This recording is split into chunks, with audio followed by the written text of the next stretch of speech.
Hello दोस्तों, welcome to BW। दोस्तों, Bihar board class 10 का जो एग्ज़ाम है वो काफ़ी नज़दीक है और अभी आपके पास सिर्फ़ और सिर्फ 1 महीने का ही वक्त बाकी रह गया है आपके एग्ज़ाम में।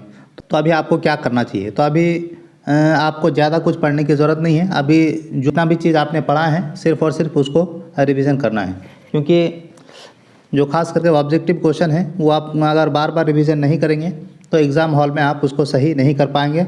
आप 1-2 बार पढ़ेंगे तो लगेगा कि क्वेश्चन तो याद हो गया, लेकिन आप जैसी सेट लगाएंगे या फिर अगर मॉडल सेट आप सॉल्व करेंगे तो आप पाएंगे कि आपका क्वेश्चन सॉल्व नहीं हो पा रहा है।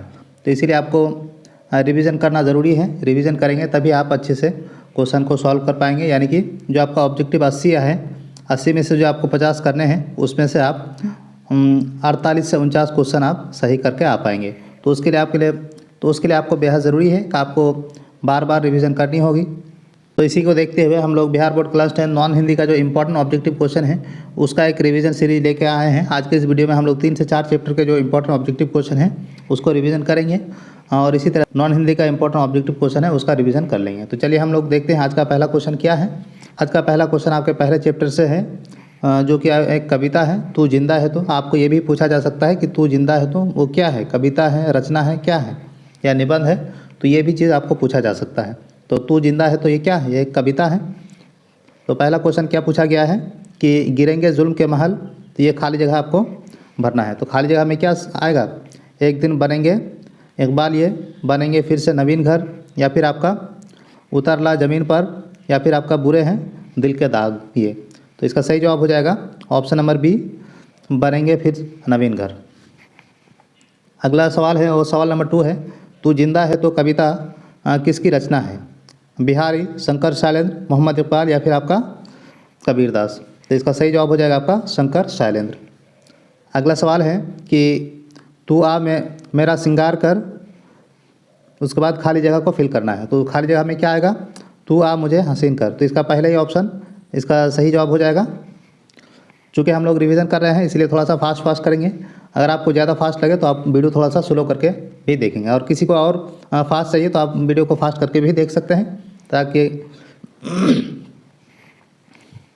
अगला सवाल है, तू जिंदा है तो उसके बाद खाली जगह को फिल करना है। तो खाली जगह में क्या हो जाएगा, स्वर्ग तो उतार ला ज़मीन पर, या फिर सर कुचल चलेंगे एक साथ हम, या फिर आपका ज़िंदगी की जीत पर यकीन कर। तो इसका ऑप्शन नंबर सी ही सही जवाब हो जाएगा कि तू जिंदा है तो ज़िंदगी की जीत में यकीन कर। अगला सवाल है और सवाल नंबर 5 है, नई सुबह के संग खाली जगह को फिल करना है। चली गई वो हार कर, स्वर्ग को उतार कर, मौत तेरे द्वार पर, या सदा मुझे मिली नई उम्र। तो इसका ऑप्शन नंबर डी इसका सही जवाब हो जाएगा।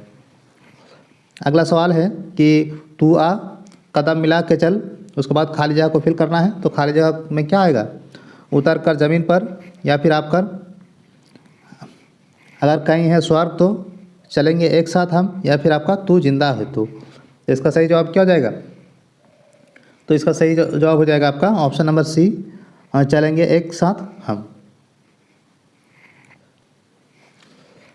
अगला सवाल है, टिके ना टिक सकेंगे भूख, उसके बाद खाली जगह को फिल करना है। तो खाली जगह में क्या आएगा आपका, और रोग के स्वराज पे, मुसीबतों के सर कुचल, उतर जा ज़मीन पर, तू जिंदा है तो। इसका सही जवाब क्या हो जाएगा, तो इसका सही जवाब हो जाएगा आपका और रोग के स्वराज पर। अगला सवाल है कि गिरेंगे जुल्म के महल, उसके बाद खाली जगह है। तो खाली जगह में क्या भरा जाएगा कि बुरे है दिल के दाग में, बनेंगे फिर नवीन घर, बुरी है आदत पेट की, ना दब सकेंगे। तो इसका सही जवाब क्या हो जाएगा, इसका सही जवाब हो जाएगा ऑप्शन नंबर बी, यानी कि आपका फिर से बनेंगे नवीन घर। अगला सवाल है कि तू जिंदा है तो खाली जगह कविता किसको प्रकट करती है? गहरी जीवन राग और उत्साह को, अतीत को, क्रोध को, या फिर आपका इसमें से कोई नहीं। तो इसका सही जवाब क्या हो जाएगा, तो इसका सही जवाब हो जाएगा आपका क्रोध को। तो ये पहले चैप्टर का हम लोगों ने 9 क्वेश्चन को डिस्कस किया है, और ये जो 9 क्वेश्चन है काफ़ी ज़्यादा इंपॉर्टेंट है, और ये क्वेश्चन आपके एग्जाम में आने वाले हैं। अगला चैप्टर है आपका ईदगाह। तो चलिए हम लोग ईदगाह से देखते हैं। तो ईदगाह का पहला क्वेश्चन है आपका, और ईदगाह का जो लेखक हैं वो कौन है, आप लोग कमेंट सेक्शन में ज़रूर बताइएगा। और अभी तक अगर आपने वीडियो को लाइक नहीं किया है तो वीडियो को लाइक और चैनल को सब्सक्राइब जरूर से कीजिए, और इस वीडियो को आपके जो व्हाट्सएप ग्रुप है उसमें शेयर जरूर करें। तो पहला सवाल है आपका, हामिद ईदगाह से क्या खरीद कर लाता है? तो पहला ऑप्शन है आपका खिलौना, दूसरा ऑप्शन है आपका मिठाई, चिमटा या फिर आपका चूड़ी। तो हामिद क्या खरीद के लाता है? चिमटा खरीद के लाता है। चिमटा क्यों खरीद के लाता है? क्योंकि रोटी बनाते टाइम उसके दादी का जो है हाथ वो जल जाता है, इसलिए वो चिमटा खरीद के लाता है। अगला सवाल है कि हामिद मिठाई या खिलौने के बदले चिमटा पसंद करता है, क्यों? जैसे कि मैंने आपको इससे पहले वाले क्वेश्चन में बताया, इस वाले क्वेश्चन में, कि दादी की उंगलियां तवे में जल जाती थी। तो इसका सही जवाब यही हो जाएगा कि उसके दादी जब रोटी बनाती थी तो तवे में उसका जो उंगली है वो जल जाती थी। तो इसी वजह से हामिद ने मिठाई या फिर खिलौने नहीं खरीदे ईदगाह में। उन्होंने अपने दादी का ख्याल रखते हुए उसके दादी की जो उंगली जल जाती है इस वजह से वो चिमटा खरीद के लाए, ताकि वो जो रोटी है वो हाथ से ना उठाकर चिमटा से उठा सकें। अगला सवाल है, ईदगाह कहानी किस विषय पर आधारित है? बाल मनोविज्ञान, गरीबी, धर्म या फिर आपका त्याग। तो इसका सही जवाब है आपका बाल मनोविज्ञान। अगला सवाल है, चिमटा देखकर आमिना के मन में कैसा भाव जगा? तो चिमटा देखकर हामिद को मारने लगी, गलत है। चिमटा देखकर दादी रोने लगी, चिमटा को बाहर फेंक दिया। चिमटा खरीदने के कारण की बात सुनकर दादी का क्रोध भाव तुरंत स्नेह में बदल गया। तो इसका सही जवाब ऑप्शन नंबर डी हो जाएगा कि उसकी दादी का जो क्रोध था वो स्नेह में बदल गया जैसे ही सुना कि जो हामिद ने चिमटा खरीद के लाया है उसके जो हाथ जल जाते हैं इस वजह से। अगला सवाल है कि ईदगाह कहानी किस परिस्थितियों पर टिप्पणी करता है? तो सामाजिक बुराई, वंचित बचपन या फिर निराशा या उदासी। तो इसका सही जवाब क्या हो जाएगा? वंचित बचपन। अगला सवाल है, ईदगाह भेजने से पहले हामिद की दादी का दिल क्यों कचोट रहा था? हामिद कैसे अकेले जाएगा? हामिद नए कपड़े और जूते मांग रहा था? हामिद अपने पिता के आने का इंतज़ार कर रहा था? या फिर हामिद अपनी दादी को भी साथ ले जाने की जिद कर रहा था? तो इसका सही जवाब हो जाएगा कि हामिद अकेला कैसे जाएगा, इसी बात से चिंतित होकर दादी का जो दिल है वो कचोट रहा था। अगला सवाल है, प्रेमचंद द्वारा रचित कहानी इसमें से कौन सी है? तो ठेस, खेमा, ईदगाह या फिर आपका करमवीर। तो इसका सही जवाब क्या हो जाएगा? तो इसका सही जवाब हो जाएगा आपका करमवीर, नहीं ईदगाह, सॉरी, ये ईदगाह इसका सही जवाब हो जाएगा। अगला सवाल है, मेला जाने से पहले हामिद दादी से क्या कहता है? कि मैं बहुत सी मिठाइयाँ लाऊंगा, मैं अच्छे अच्छे खिलौने खरीद कर लाऊंगा, तुम डरना नहीं अम्मा, मैं सबसे पहले आऊँगा। तो यही सही जवाब है ऑप्शन नंबर सी कि तुम डरना नहीं, क्योंकि उसकी जो दादी हैं वो डर रही थी कि हामिद अकेले ईदगाह कैसे जाएगा।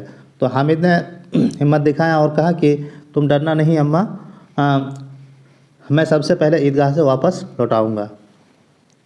अगला सवाल है, ईद के दिन आमिना क्यों उदास थी? अनाज नहीं था, बीमार थी, बेटा घर पर नहीं आया था, हामिद दुखी था। तो इसका सही जवाब क्या हो जाएगा? तो इसका सही जवाब हो जाएगा कि जो उनके घर में अनाज नहीं था। अगला सवाल है कि ईदगाह किसकी रचना है? अरुण कमल, प्रेमचंद, मोहम्मद इकबाल या फिर आपका शंकर शैलेंद्र। तो इसका सही जवाब क्या हो जाएगा? तो इसका सही जवाब हो जाएगा आपका प्रेमचंद। अगला सवाल है, तुम डरना नहीं अम्मा किसने किसको कहा? हामिद ने आमिना से कहा, मोहसिन ने आमिना से कहा, नूर ने अपनी अम्मी से कहा, सम्मी ने आमिना से कहा। तो इसका पहला ऑप्शन ही सही हो जाएगा कि हामिद ने अपनी दादी यानी कि आमिना से कहा कि तुम डरना नहीं, मैं बहुत जल्दी सबसे पहले ईदगाह से वापस आ जाऊंगा। अगला सवाल है, ईदगाह क्या है? कहानी है, रेखा चित्र है, एकांक है या फिर आपका निबंध है? तो ईदगाह आपका एक रेखा चित्र है। अगला सवाल है कि किसके पास 12 पैसे हैं? सवाल है कि हामिद ने चिमटा कितने पैसे में ख़रीदा? 5 पैसे, 3 पैसे या फिर आपका 7 पैसे या फिर आपका 2 पैसे। तो इसका सही जवाब है कि 3 पैसे में हामिद ने चिमटा को ख़रीदा था। आमिना ने छाती पीट ली, क्यों? नूर से लड़ने पर, चिमटा खरीदने पर, मोहसिन को गाली देने पर या फिर उसकी नादानी पर, तो इसका सही जवाब हो जाएगा आपका चिमटा खरीदने पर। तो ये हमारा दूसरा चैप्टर का जो 15 इंपॉर्टेंट क्वेश्चन है उसको हमने डिस्कस कर लिया है। अगला जो चैप्टर है हमारा वो करमवीर। तो चलिए देखते हैं करमवीर के इंपॉर्टेंट क्वेश्चन कौन कौन से हैं। तो करमवीर का पहला, आप लोग करमवीर का जो लेखक हैं कौन है ये कमेंट सेक्शन में ज़रूर बताइए, उसके बाद फिर हम लोग आगे बढ़ते हैं। तो करमवीर का पहला क्वेश्चन है आपका, व्यक्ति की सफलता का आधार क्या है? सबकी बातें सुनना, कर्म के प्रति निष्ठा रखना। तो इसका सही जवाब हो जाएगा आपका कर्म के प्रति ही निष्ठा रखना। हम सारे ऑप्शन नहीं इसलिए पढ़ रहे हैं क्योंकि उसमें बहुत ज़्यादा टाइम लगेगा और वीडियो लंबी हो जाएगी। तो आप लोग वीडियो पॉज करके सारे ऑप्शन पढ़ सकते हैं और उसके बाद आप अपना जो जवाब है वो दे सकते हैं। अगला सवाल है, कविता करमवीर किसकी रचना है? बिहारी, अयोध्या सिंह उपाध्याय हरिओद, कबीरदास या फिर आपका अरुण कमाल। तो इसका सही जवाब क्या हो जाएगा? तो इसका सही जवाब हो जाएगा आपका Ayodhya Singh Upadhyay Hariaudh. Option number B इसका सही जवाब हो जाएगा। अगला सवाल है, करमवीर की पहचान क्या है? तो काम कितना ही कठिन हो किंतु उकताते नहीं, बाधा देखकर घबराते हैं, दुख देखकर पछताते हैं या फिर आपका जो भाग्य पर भरोसा करते हैं। तो इसका सही जवाब है आपका काम कितना ही कठिन हो किंतु उकताते नहीं है। ऑप्शन नंबर इसका ये सही हो जाएगा। अगला सवाल है कि करमवीर का व्यक्तित्व कैसे निखरता है? बाधाओं से जूझते हुए कर्मशील रहना। तो इसका ऑप्शन नंबर ए ही सही जवाब हो जाएगा। आप लोग वीडियो को पॉज करके जो सारे ऑप्शन है उसको पढ़ने के बाद ही जवाब देंगे। अगला सवाल है कि है कठिन कुछ भी नहीं, उसको खाली जगह को फिल करना है। तो खाली जगह में क्या आएगा?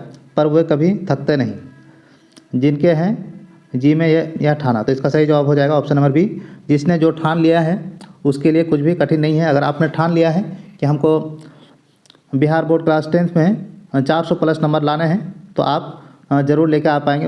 इसके लिए आपके लिए बहुत ज़्यादा कठिन नहीं होगा, क्योंकि अगर आप सोचेंगे कि हमको 400 प्लस नंबर लाना होगा तो 400 प्लस नंबर लाने के लिए जो भी आपके लिए ज़रूरी है कि अभी कम से कम 12 घंटे की पढ़ाई करना, रात में जग कर पढ़ाई करना या सुबह जल्दी उठकर पढ़ाई करना, ये सारी चीज़ जो आपको सूटेबल हो आप करेंगे।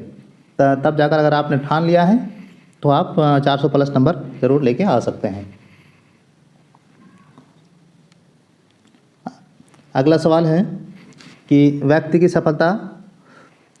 सफलता का निर्धारक है क्या है? कर्म के प्रति उपेक्षा, कर्म के प्रति निष्ठा। तो इसका सही जवाब हो जाएगा आपका कर्म के प्रति निष्ठा।